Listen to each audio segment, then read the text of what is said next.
Last time we spoke about the invasion of Mindoro. Ormoc fell December the 10th. The 149th Regiment cleared the airstrip at Buri, while the Japanese launched a desperate attack on the airfields, only to be repelled by American forces. Amid chaotic battles, the Japanese attempted maritime reinforcements, but their vessels were met with devastating American fire, sinking transports and crippling their efforts. By December the 13th, the American advance continued through heavy resistance, leading to intense skirmishes, showcasing bravery and the struggles faced on both sides during this conflict. On December the 14th, American troops of the 2nd Squadron 7th Cavalry advanced against stubborn Japanese defenses near Limon. While under fire, they strategically pushed forward, capturing enemy positions and equipment. Despite heavy artillery, Troop G utilized flamethrowers in close combat, overcoming formidable foxholes, helping to secure vital ground. Meanwhile, Admiral Nimitz prepared for future invasions, and General MacArthur postponed operations to protect his forces. The successful landings on Mindoro marked a pivotal moment, signaling the approaching assault on Luzon. This episode is the Third Arakan Offensive.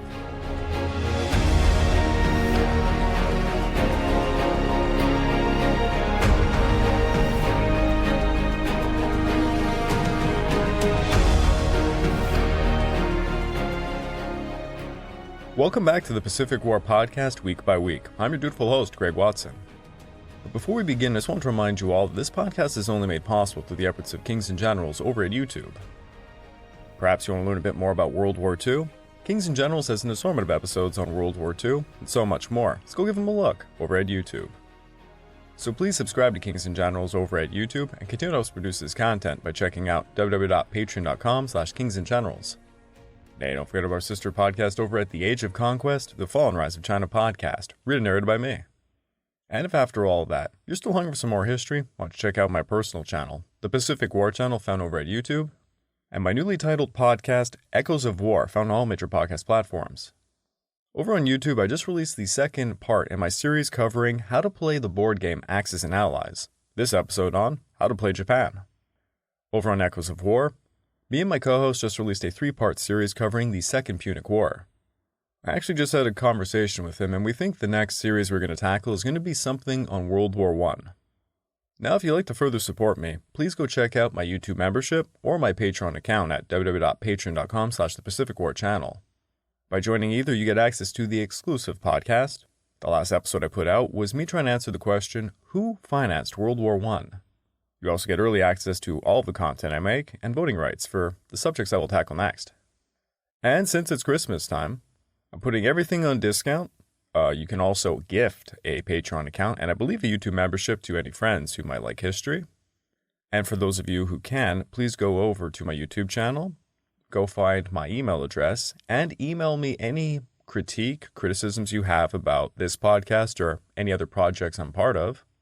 And for the first few that do so, I'm going to gift them a free Patreon membership. As we left off last week, General Bruce's 77th Division had effectively advanced to Lanao and Kogan, securing Ormoc. Meanwhile, General Sibert's 10th Corps had pushed the weary Japanese forces into the northern bank of the Illinois area, with both divisions preparing to continue their assaults through the Ormoc Valley towards Valencia, in line with General Kruger's strategy.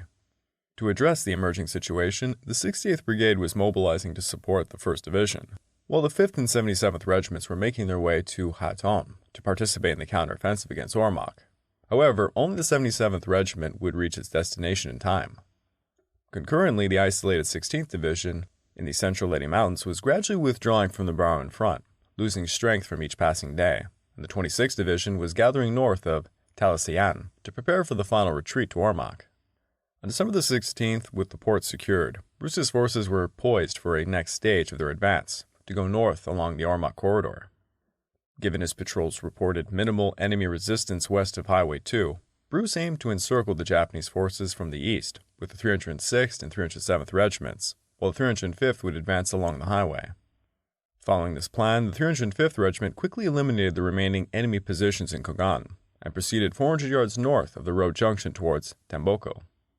Meanwhile, the 307th swiftly moved through the neighborhoods of Jaluban, Lilion, Bao, and Katuyom to San Jose, where they encountered and defeated 2 platoons of paratroopers. 306th Regiment also advanced to Jaluban, but then shifted north towards Tepic to bypass Haton to directly assault Valencia.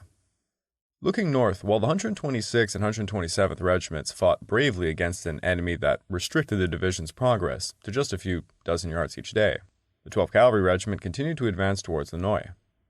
Ultimately, the successful American assault on December 16th left the Japanese defenses exposed, prompting General Suzuki to alter his offensive strategy once more, immediately directing his forces to conduct a delaying action to facilitate a final retreat towards Libongao. Meanwhile, Bruce intensified his attack on December 17th. As a result, the 305th Regiment encountered stiff resistance while attempting to reach Tambuco. The Japanese had constructed defensive positions along Highway 2 in the southern part of Ormoc Valley. At the road junction of Highway 2 with the road to Lilone were many trenches 3 to 4 feet deep and parallel to the highway.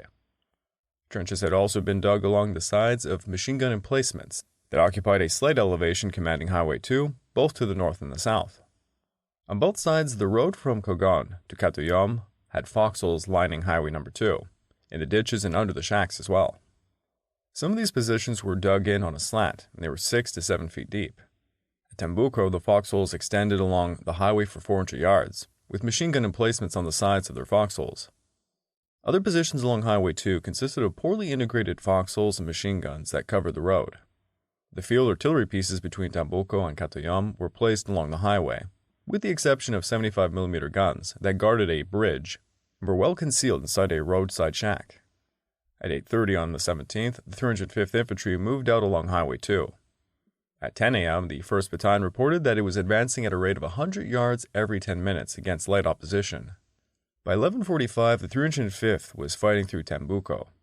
At a road junction just north of Tambuco, it eliminated some enemy resistance and then advanced slowly down. The regiment moved forward to a point about 300 yards north of a road junction and established its night perimeter, which extended 300 yards to the northeast along the Tambuco-Dolores Road in order to forestall any Japanese counterattacks from that direction. On the same day, the 306th pushed its attack northeast at 8 a.m. The advancing troops almost immediately encountered Japanese, who, apparently taken by surprise, were unable to offer organized resistance. At 10:40, when the forward elements were 1,000 yards southwest of Kabulihan, the opposition stiffened and the regimental commander therefore committed the 3rd Battalion on the left of the 2nd Battalion. The advance continued. As the regiment neared Highway 2, resistance became much more intensive. The 306th encountered the Japanese who were fleeing northwest from the assault of the 305th and the heavy artillery that accompanied it. Unbeknownst to the Americans, General Suzuki and his staff were amongst the retreating Japanese. Suzuki succeeded in escaping to Libongao, where he established a new headquarters for the 35th Army. At 2:40 p.m., the 306th reached Highway 2 between Katoyom and Kabulihan, and then proceeded north towards Kabulihan, its objective.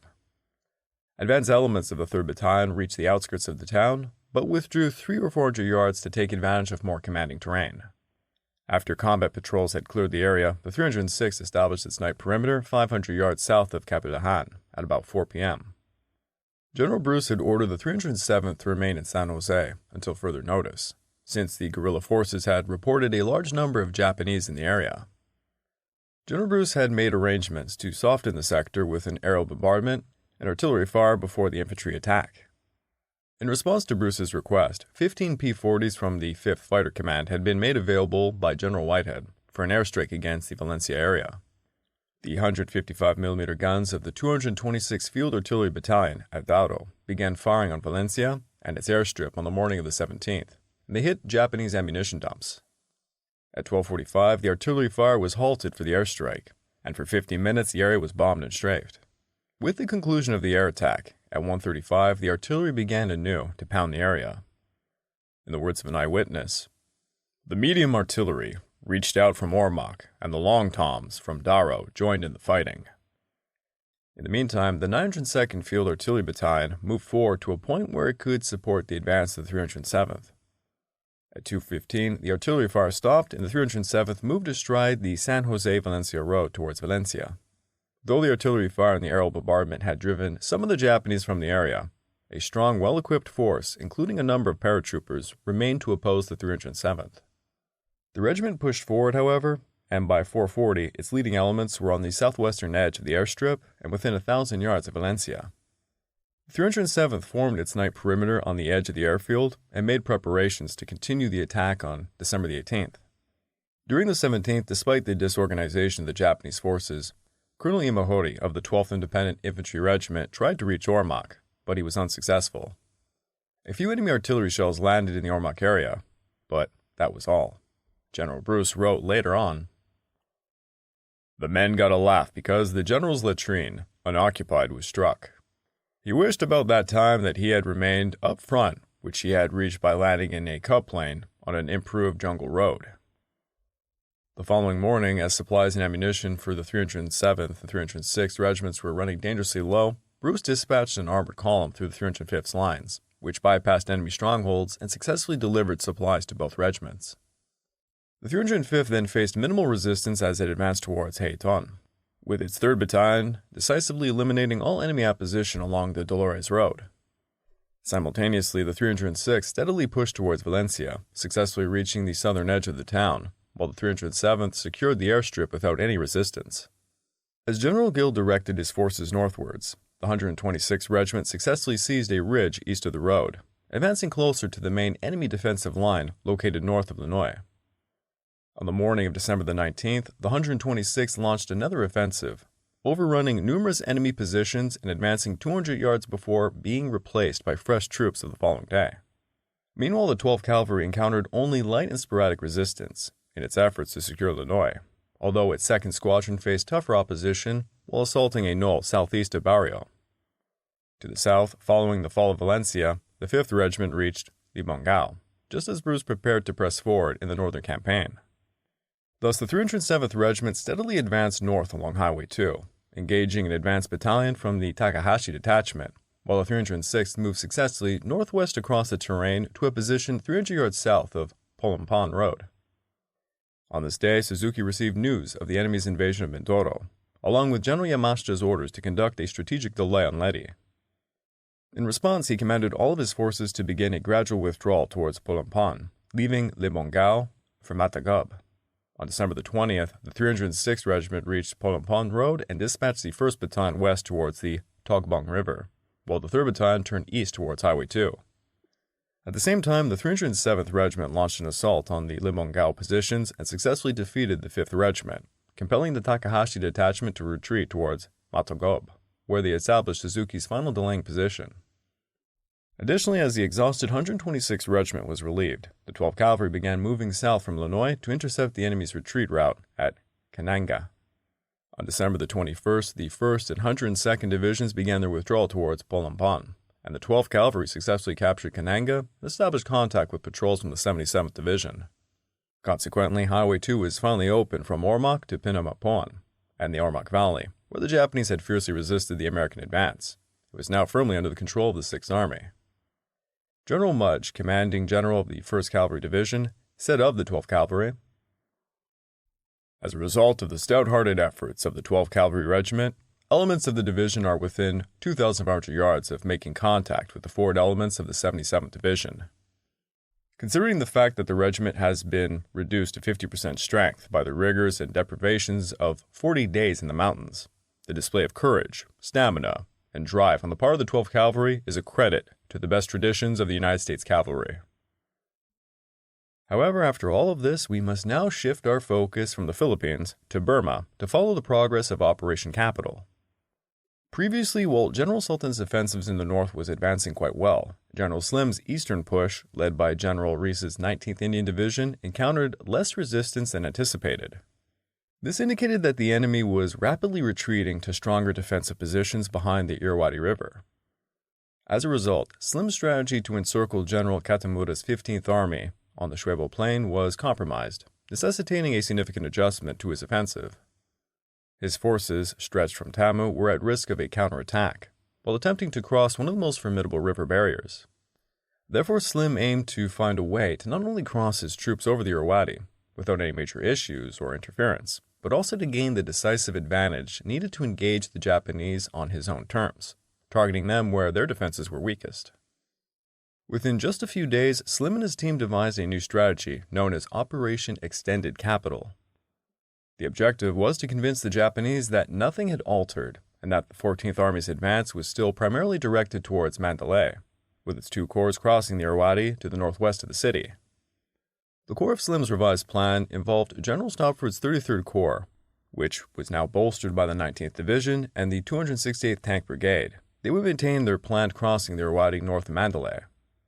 Meanwhile, General Meservy's restricted 4th Corps would tactically cross the river much further south in Pakuku, allowing them to launch attacks on Mektila and Tazi, crucial points along General Kimuro's communication lines that supported both the 33rd and 15th Armies. The towns of Mektila and Tazi represented ground that was vital to the enemy defense, a concept the 14th Army had first learned painfully in Arakan. The railway and main road from Rangoon ran through Mektila before bending north on the way to Mandalay, and the town formed a natural location for supply and ammunition dumps, airfields, and hospitals. If Slim could cut off both Honda and Katamuro's corps from this vital logistical center, the Japanese ability to resist General Stopford's incredible pressure in the north around Mandalay would be fatally weakened. Slim recognized that without Mektila, Kimura could not hope to sustain a prolonged battle for Mandalay. Indeed, it might even prove to be the decisive act in the destruction of the whole of Kimura's army. Thus, the northern advance by the 33rd Corps would be a deception to hide the decisive strike by the 4th Corps in the south.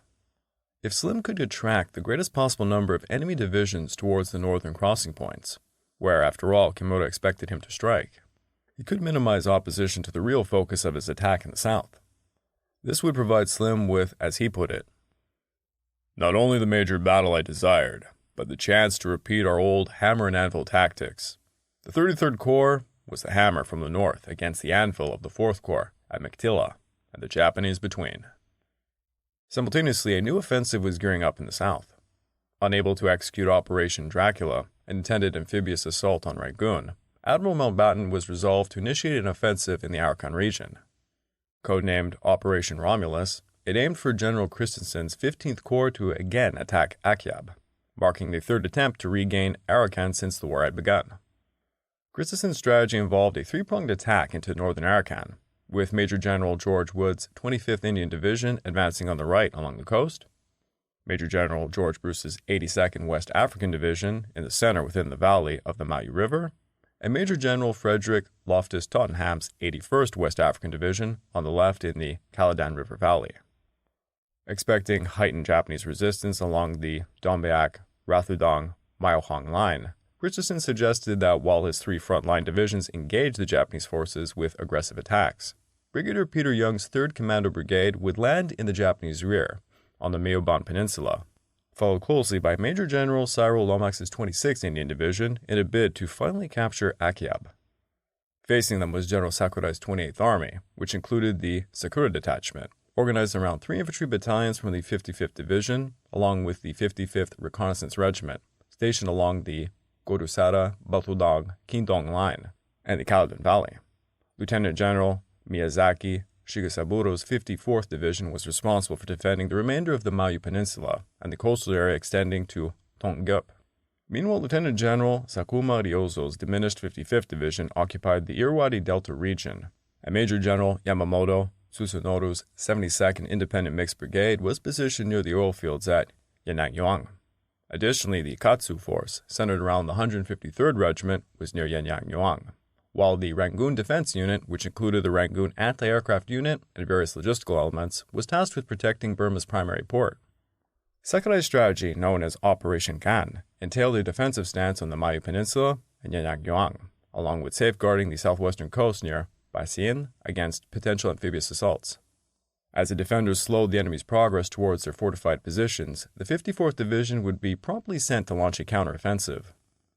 Depending on the nature of the attack, units from the 55th Division and the Katsu Force would also participate in this counterattack. If a significant battle erupted near Rangoon, the reserve 2nd and 49th Divisions would be deployed without delay.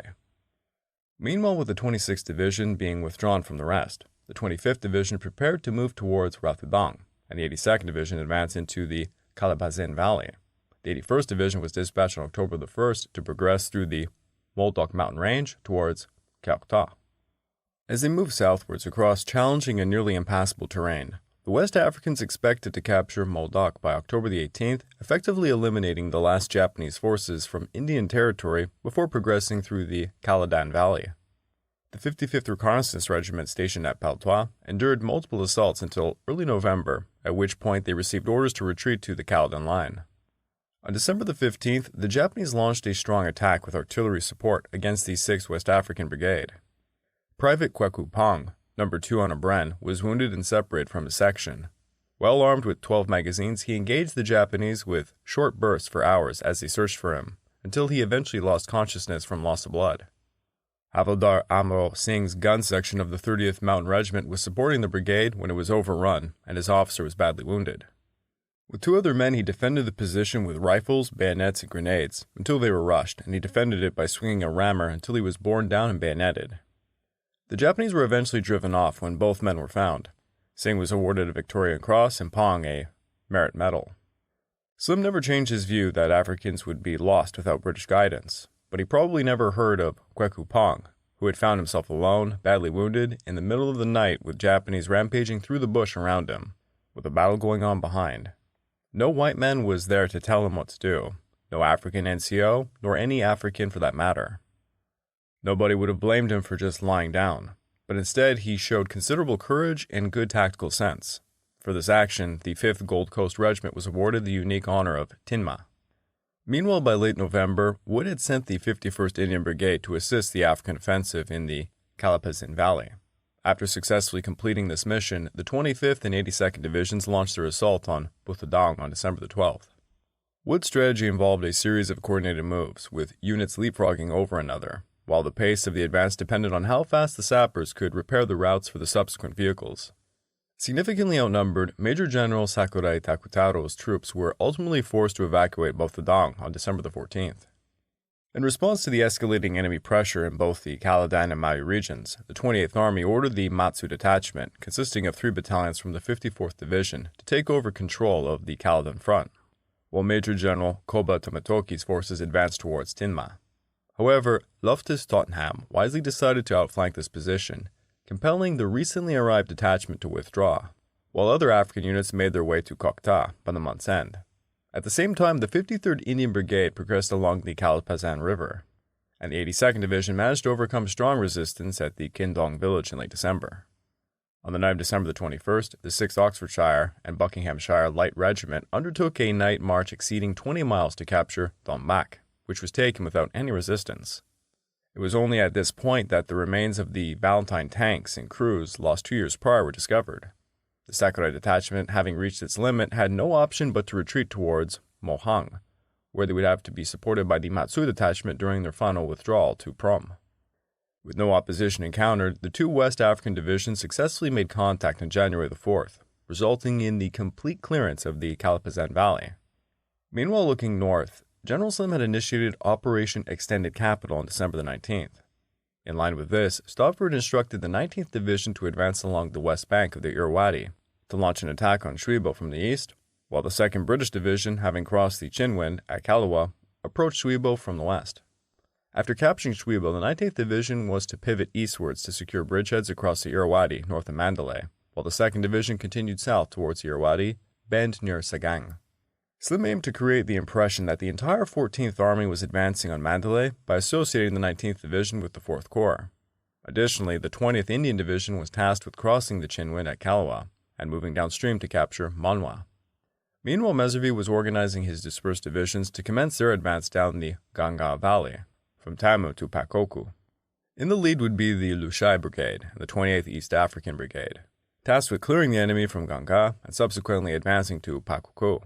The tour de force of the deceptions against the Japanese would aid the crossing of the Irrawaddy. Slim's intention behind the plan known as Cloak was to conceal the main crossing until the last possible moment by persuading the Japanese to believe that the force preparing to move down the Ganga Valley was to cross the river near Pakoku and to seize Miktela, and that was merely making a feint to distract the attention from the attack on Mandalay by the 33rd Corps from the north. Until now, the 14th Army's commanders had been reluctant to use any but the simplest signal deceptions, but now they were more enthusiastic, even to the detriment of the operational communications.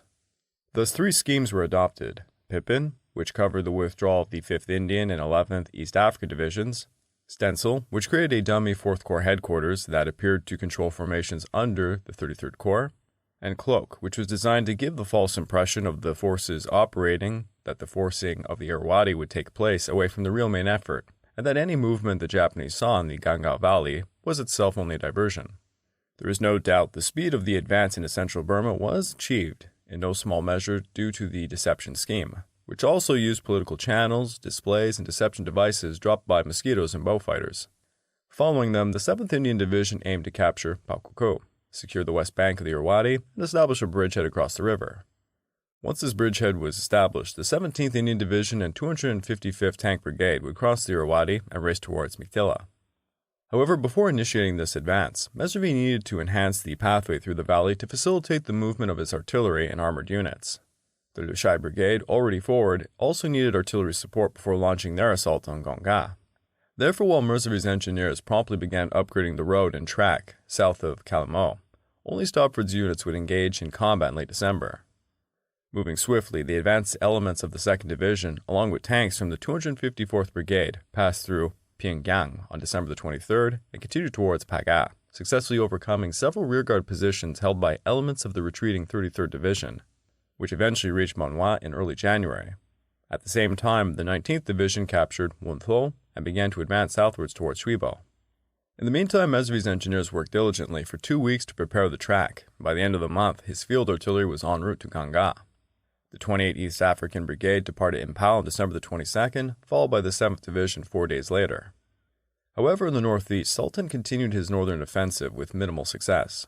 With the Lido Road now extended from Kamang to connect with the Mikinya-Bamo Road, the 112th and 113th Chinese regiments received orders to eliminate the Japanese rearguards along the final segment of the road to China. In the period between the split of the CBI Theater in October of 1944 and the fall of Bamo on December the 15th, the Lido Road engineers under General Pick brought the survey of the Lido Road from a point just below the east of Kamang, 211 miles from Lido, to a juncture with the Mikinya-Bama Road.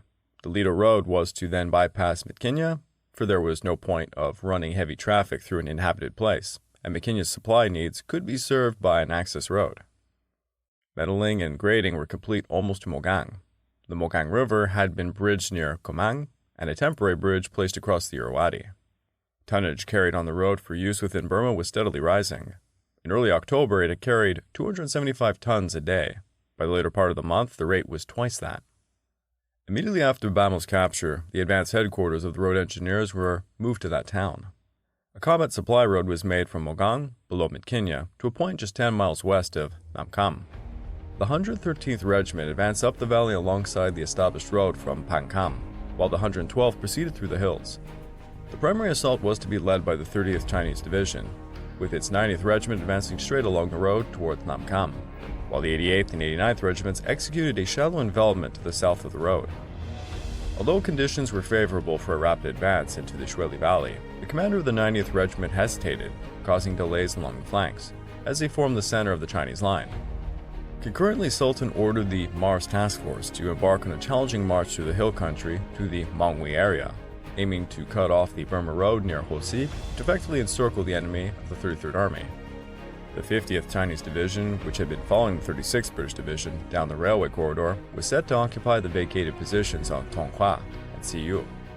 Its objective was to cross the Shweli near Molo and then to proceed southeast to capture Lashio. I would like to take this time to remind all of you that this podcast is only made possible through the efforts of Kings and Generals over at YouTube. Please go subscribe to Kings and Generals over at YouTube and continue to produce this content by checking out www.patreon.com/kingsandgenerals. Hey, don't forget about our sister podcast over at The Age of Conquest, The Fall and Rise of China podcast, written and narrated by me. And if after all that, if you're still hungry for some more history, why don't you check out my personal channel, the Pacific War channel found over on YouTube, and my newly titled Echoes of War podcast found on major podcast platforms. Over on YouTube, I just released the second episode in a series covering how to play the board game Axis and Allies, this episode being on how to play Japan. Over at Echoes of War, I just released a 3-part series covering the Second Punic War. And if you'd like to support me further, please check out my YouTube membership or my Patreon account, which can be found at www.patreon.com/thepacificwarchannel.